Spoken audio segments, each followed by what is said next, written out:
History books told us it was a fairy tale, and the Bedouins whispered it was a ghost story. But NASA just proved them all wrong, because deep beneath the most inhospitable place on Earth, the empty quarter, lies a secret that has been guarded by sand for 5,000 years. They called it the Atlantis of the Sands, a city of giants and gold, destroyed by the wrath of God in a single night. And for centuries, explorers died trying to find it. But where human eyes failed, space radar succeeded. We have finally located the impossible city of Iram. And what we found inside the crater is not just archaeology, it is a warning. The story begins in the fall of 1930, when legendary British explorer Bertram Thomas set out on a suicide mission to cross the Rub al-Khali, the largest sand desert in the world. For 59 days, he vanished into a landscape where dunes stand as tall as skyscrapers. And when he emerged, he brought back a secret told to him by his guides, that beneath their feet lay a great city of red silver destroyed by a divine wind. This story obsessed T.E. Lawrence, known to the world as Lawrence of Arabia, who was convinced that the remains of a lost civilization were waiting to be found, and he dubbed it the Atlantis of the Sands. But the desert guarded its secrets fiercely, and Lawrence died before he could ever find it, leaving the mystery buried. But the legends were far more specific than simple folklore, because the Quran speaks of the tribe of Ad, immense beings, who constructed lofty pillars, the likes of which were not produced in all the land.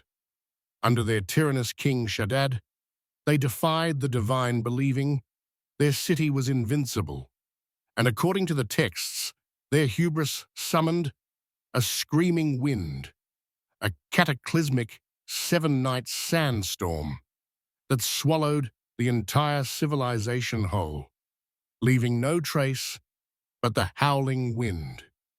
In the tales of 1001 Nights, the city is described as a paradise on earth, with bricks of gold and silver hidden from the eyes of man by Allah himself. Mainstream science laughed at these stories, calling them myths, until 1974, when archaeologists in Syria discovered the Ebla tablets, ancient records thousands of years old that listed Iram as a real trading partner, proving it was not just a myth, it was a real place. But where was it? The answer came from above in the 1980s, when filmmaker and amateur archaeologist Nicholas Clapp had a crazy idea he called NASA and asked if their radar could see through sand. Using imagery from the Space Shuttle Challenger, NASA revealed a network of ancient caravan tracks hidden deep beneath the dunes, invisible to the naked eye. And all these ghostly highways converged on a single remote point in Oman, the Shisar Oasis.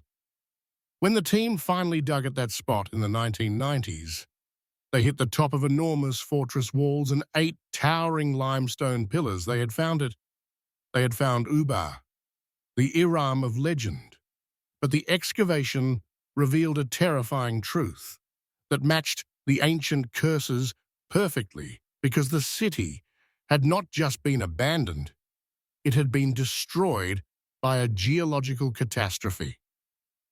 The arrogant builders had constructed their massive fortress directly on top of a giant limestone cavern filled with water, and as they drained the water to support their lavish lifestyle, the ground became unstable. In one violent moment, a massive sinkhole opened up, and the entire city, with its pillars and people, was sucked down into the darkness of the earth, instantly buried by the collapsing sands, proving the legend of the divine wind was actually a memory of a terrifying sinkhole event. But the discovery of Iram has opened the door to even stranger mysteries, because if the city of Iram is real, what about its inhabitants, the tribe of Ad, whom the Quran describes as giants?